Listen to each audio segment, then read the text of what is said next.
السلام، ہمارے آئے ہوئے مہمان، سربراہ ادارہ پیغام محبت، یہ محبت بانٹنے آئے ہیں، محبت کا پیغام دینے آئے ہیں، اور دامن حبیب سے جو لپٹا، ارے یگانہ ہو گیا، جس سے حبیب ہو گئے اس کا سارا زمانہ ہو گیا، کہ محمد سے وفاتوں نے تو ہم تیرے ہیں، یہ جہاں چیز ہے کیا لوہو قدم تیرے ہیں۔ اب بلا تاخیر نعرے کا جواب نہیں، اس کے بعد حضرت علامہ مولانا محمد انیس قادری صاحب وہ خطاب عزیزی کے لیے تشریف لاتے۔ نعرے تکبیر، کھل کے بولیے نعرے تکبیر، نعرے رسالت، نعرے تحقیق، نعرے حیدری، تاجدار ختم نبوت، تاجدار ختم نبوت علامہ محمد انیس قادری صاحب۔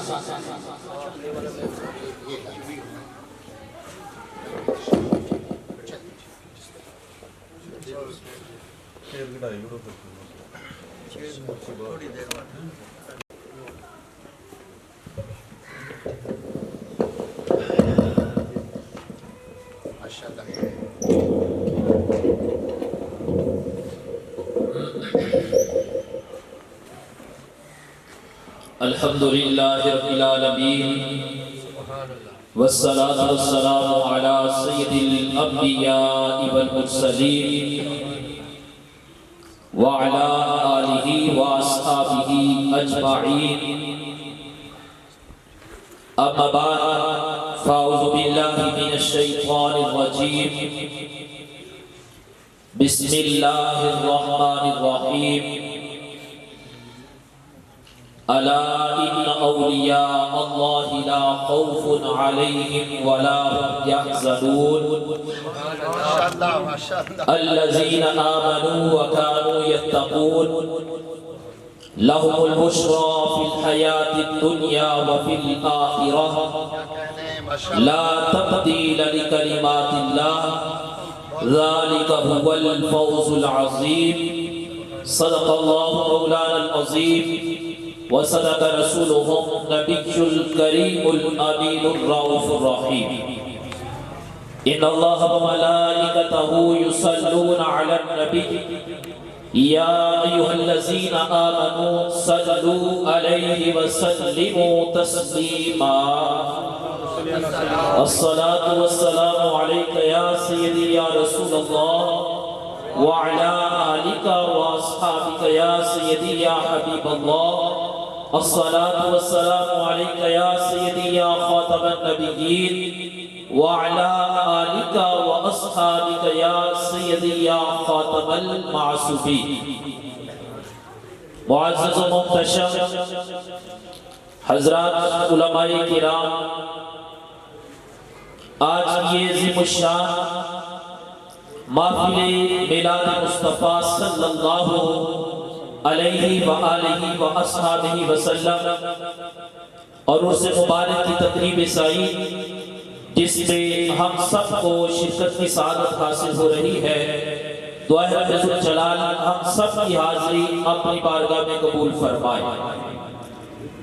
آج اس عظیم الشان محفل پاک کی قیادت بزرگ عالم دین، پیکر اخلاص و محبت، محسن اہل سنت حضرت علامہ مولانا محمد احسان رضوی صاحب فرما رہے ہیں، دیگر علماء کرام کی جلوہ افروز ہیں۔ میں نے جو آیات بینات تلاوت کرنے کا شرف عظیم حاصل کیا، دعا ہے رب الجلال حق گوئی کی توفیق عطا فرمائے۔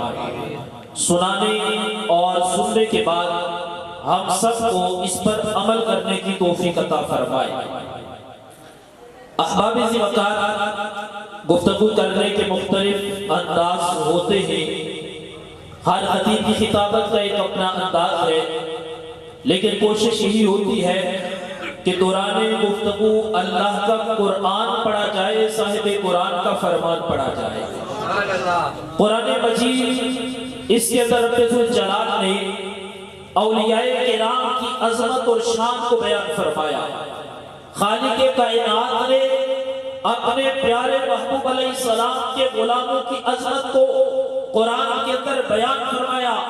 اس انداز میں بیان فرمایا، فرمایا لوگوں ساری مخلوق اللہ کی ہے، لیکن اللہ کے بندوں پہ جن بندوں کا تعلق اپنے رب سے مضبوط ہو جاتا ہے، جن بندوں کی صبح ہو یا ان کی شام ہو، وہ ہر وقت اپنے رب کے ذکر کے اندر مصروف ہو جاتے ہیں، وہ ہر وقت رب کے ذکر کی صداؤں کو بلند کرتے ہیں۔ فرمایا کائنات کا رب ان بندوں کی شان کو اپنے قرآن کے اندر بیان فرماتا ہے۔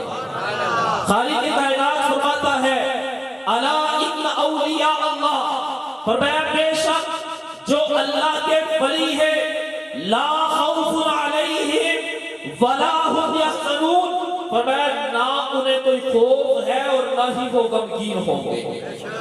اب جو اللہ کا ولی ہے، فرمایا اس دنیا میں اللہ کا جو ولی ہوتا ہے اس کے اندر کسی کا ڈر نہیں ہوتا، کسی کا خوف نہیں ہوتا، وہ یہ نہیں سوچتا لوگ کیا کہیں گے۔ فرمایا جب بھی وہ اللہ کا ذکر کرتا ہے وہ کسی کا خوف سینے میں نہیں رکھتا، بے خوف ہو کر اللہ کا ذکر بھی کرتا ہے، دین اسلام کی تبلیغ بھی فرماتا ہے۔ پھر فرمایا ولی کی شان کیا ہے؟ رب فرماتا ہے ہم نے ولیوں کو یہ مقام دیا ہے، ادھر اپنی زندگی عزت کے ساتھ گزارتے ہیں، لیکن اس کے بعد مرنا ہے، قبر ہو، حشر ہو، قیامت کا دن ہو، فرمایا مقام ولایت پر جو فائز ہو جاتے ہیں نہ اس دنیا میں پریشان ہوتے، نہ قیامت کے دن رب انہیں پریشان ہونے دے گا۔ اس کے ساتھ رب ذوالجلال نے جہاں پر اولیاء اللہ کی شان کو بیان کیا، وہاں پر رب نے ان کی صفات کا بھی ذکر کیا۔ یہ نہیں کہ بندہ صبح اٹھے اور دعویٰ کرے میں ولی ہوں، میں پیر ہوں اور لوگ ماننا شروع کر دیں۔ فرمایا مقام ولایت کے لیے سب سے پہلی ڈگری یہ ہے الذین آمنوا، مقام ولایت کے لیے ایمان کا ہونا ضروری ہے۔ اگر ایمان کی دولت نہیں تو کوئی مقام ولایت پر فائز نہیں ہو سکتا۔ اب ایمان کیا ہے؟ ایمان ہے توحید خدا بندی کو ماننے کا نام، ایمان ہے رسالت معاذ صلی اللہ علیہ وآلہ وآصحابہ وسلم کی رسالت کو ماننے کا نام، ایمان ہے عقیدہ ختم نبوت پر یقین رکھنے کا نام، ایمان ہے اللہ کے پیارے محبوب علیہ السلام کے لائے ہوئے دین پر ایمان اور یقین رکھنے کا نام۔ فرمایا الذین آمنوا، مقام ولایت کے لیے سب سے پہلی ڈگری ایمان کی ڈگری ہے، جس کے پاس ایمان ہوگا رب اس کو مقام ولایت پر فائز فرما دے گا۔ فرمایا پہلی چیز ہے ایمان، ایمان کے بعد ہے اعمال۔ الذین آمنوا، وہ لوگ جنہیں ایمان کی قوت مل گئی، ایمان کی طاقت مل گئی، ایمان کی دولت مل گئی۔ مالک ایمان کے بعد مقام ولایت کے لیے ضروری کیا ہے؟ ایمان بندے کا کامل ہے، یقین اس کا کامل ہے، عقیدہ اس کا اچھا ہے، عقیدہ توحید کو بھی ماننے والا ہے، عقیدہ رسالت کو بھی ماننے والا ہے، صحابہ کی عظمت کو بھی ماننے والا ہے، اہل بیت اطہار کی شان کو بھی ماننے والا ہے، اولیاء کرام کے فیضان کو بھی ماننے والا ہے۔ مالک ایمان کے بعد فرمایا وَقَانُوا يَتَّقُونَ، ایمان کے بعد متقی و پرہیزگار ہونا ولی کے لیے ضروری ہے۔ ہم اہل سنت، ہمارا یہ نظریہ ہے، ہر بندہ جو دعویٰ کرے میں پیر ہوں، ہم اس کو پیر نہیں مانتے۔ پیر ہونے کے لیے یہ شرط نہیں کہ وہ ہواؤں میں اڑے گا تو پیر ہوگا، وہ پانی پر تیرے گا تو پیر ہوگا، آگ جل رہی ہے اس میں سے گزر جائے گا تو پیر ہوگا۔ نہیں، ہواؤں میں اڑ جائے، پانی پر تیر جائے، آگ جل رہی ہو اس میں سے گزر جائے، شریعت کا پابند نہ ہو تو ولی نہیں ہو سکتا۔ ولی ہونے کے لیے ضروری ہے اگرچہ چھوٹی سی جھونپڑی میں رہ کر زندگی گزارتا ہو، شریعت پر عمل کرتا ہو، کائنات کا رب اس کو مقام ولایت پر فائز فرما دیتا ہے۔ میرے رات کے نبی محبوب علیہ السلام اپنی زبان مبارک سے بیان فرماتے ہیں، کہتے ہیں کہ آج لوگ اولیاء کرام سے محبت کرتے ہیں، کوئی دور سے چل کر آتا ہے، وہ سفر کر کے آتا ہے، بھائی کدھر آئے ہو؟ بھائی اللہ کے ولی کو ملنے آیا ہوں، اللہ کے ولی کے مزار پر آیا ہوں۔ کوئی داتا صاحب کے مزار پر جا رہا ہے، کوئی بغداد شریف جا رہا ہے، کوئی بابا فرید الدین گرج شکر کے مزار پر جا رہا ہے، کوئی رومیہ کشمیر کے مزار پر جا رہا ہے۔ بھائی آخر سبب کیا ہے؟ کیوں جاتے ہو؟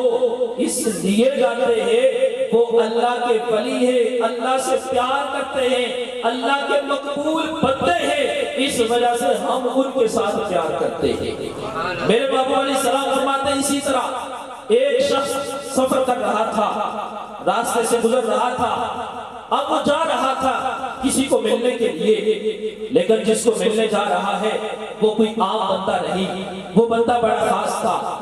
اللہ تعالیٰ نے فرشتے کو بھیجا، اے فرشتے جاؤ جا کر میرے اس بندے سے سوال کرو، اے میرے بندے تو کہاں پہ جا رہا ہے؟ رب ان سے پوچھ رہا ہے۔ وہ بندہ آگے سے کہتا ہے میں فلاں بندے کو ملنے کے لیے جا رہا ہوں۔ اب فرشتہ پوچھتا ہے فلاں بندے کو ملنے تو جا رہے ہو، یہ بتاؤ اس کے ساتھ تمہاری رشتہ داری کیا ہے؟ کہا میری تو کوئی رشتہ داری نہیں۔ کہا اس کے ساتھ مطلب کیا ہے؟ کہا کوئی مطلب نہیں۔ کہا تعلق کیا ہے؟ کہا ظاہری طور پر کوئی تعلق نہیں۔ کہا پھر سفر کر رہے ہو، ادھر جا رہے ہو، آخر کوئی مقصد تو ہوگا جانے کا؟ کہا مقصد ایک ہے، وہ اللہ کا بندہ ہے، وہ اللہ کا ولی ہے، وہ اللہ کا ذکر کرتا ہے، وہ اللہ کا پیارا بندہ ہے، اللہ نے اس کو مقام ولایت پر فائز فرمایا ہے، میں بس جا رہا ہوں اس سے ملنے کے لیے، اس لیے وہ عام بندہ نہیں، وہ اللہ کا خاص بندہ ہے، وہ اللہ کا ولی ہے، وہ اللہ سے پیار کرنے والا ہے۔ فرشتہ کہتا ہے مجھے کائنات کے رب نے بھیجا۔ رب فرماتا ہے میرے اس بندے کو میرا پیغام سنا دو، کائنات کا رب تجھ سے محبت فرماتا ہے۔ پتہ چلا ہم جو اولیاء کرام کو ماننے والے ہیں، اولیاء کرام سے پیار کرنے والے ہیں، اولیاء کرام سے عقیدت رکھنے والے ہیں، ہم اولیاء کرام سے پیار کرتے ہیں، اس کی برکت سے کائنات کا رب ہمارے ساتھ پیار فرماتا ہے۔ آج کا دن چونکہ محبوب سبحانی، قطب ربانی، قندیل نورانی، شہباز لامکانی، جناب سیدنا شیخ عبد القادر جیلانی الحسنی والحسینی رضی اللہ تعالیٰ عنہ آپ کا یوم بھی ہے، اور میں چاہتا ہوں کہ جہاں پر محفل میلاد ہے، اس سے بات کی تقریب ہے، وہاں پر ہماری حاضری حضور غوث اعظم کی بارگاہ میں لگ جائے۔ حضرت محبوب سبحانی کی عظمت اور شان کے حوالہ سے تو آپ اکثر علماء سے سنتے ہوں گے، میں صرف دو پہلو کی طرف آپ کی توجہ لے کر جانا چاہتا ہوں اور اپنی گفتگو کو سمیٹ رہا ہوں۔ آج ہم سارے حضور غوث اعظم رضی اللہ تعالیٰ عنہ ان کے ماننے والے ہیں، ان سے پیار کرتے ہیں، عقیدت رکھتے ہیں، ہمارا یقین ہے وہ اللہ کے نیک بندے ہیں، ولیوں کے سردار ہیں، اور اولیاء کی صف میں ان کی بڑی شان ہے۔ کبھی ہم اس بات پر غور کریں کہ حضور غوث اعظم کی محبت کے ساتھ ہم پر لازم ہے کہ ہم حضور غوث اعظم کی سیرت پر عمل کریں۔ ایک بڑے اہم پہلو کی طرف آپ کی توجہ، حضور غوث اعظم کی 11ویں شریف تو ہم ہر مہینے کرتے ہیں اہتمام۔ غوث اعظم سے یہ سوال کیا گیا کہ حضرت یہ ارشاد فرمائیے کون سا ایسا وظیفہ ہے جو سب سے زیادہ آپ وظیفہ کرتے ہیں اور سب سے پہلے آپ نے وہ وظیفہ کیا ہو؟ تو آپ فرمانے لگے میں اللہ کی پاک کلام قرآن مجید کی تلاوت معمول کے ساتھ کرتا ہوں۔ 15 سال آپ کا یہ معمول رہا کہ حضور غوث اعظم رضی اللہ تعالیٰ عنہ عشاء کی نماز کے بعد فجر تک آپ پورا قرآن کریم رات کو تلاوت کر دیا کرتے تھے۔ آج پوری رات قرآن پڑھنا تو ہمارے لیے بڑا مشکل ہے۔